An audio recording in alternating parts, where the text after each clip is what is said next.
Hey everybody, this is a quick video in case you have an Epson brand printer and it's giving you this Ox97 error and you're trying to figure out what's going on, how can you get rid of it. So unfortunately this is a serious error with some of the electrical components. But there's a couple things that we can try to do to get things working again on your printer before it becomes a major problem. So the first thing you want to do to get rid of this error is you want to just disconnect everything from your printer. So you want to unplug it. You want to, if you have it plugged into a computer to send the signal, you want to unplug that as well. Any cables or anything like that, you want to do that.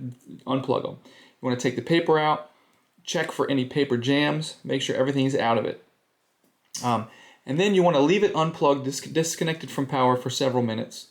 Once that's done, you can plug it back in, and if the error persists, at that point, you can replace the ink cartridges. So if you're using non-Epson cartridges, you're going to want to use Epson cartridges. If you are, you can just pull them out and then reinstall the same cartridges and see if just reinstalling the cartridges doesn't get rid of the error.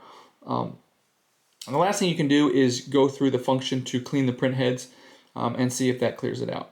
But anyways, hope this video helped you figure out what's going on. Thanks a lot for watching. Have a great day.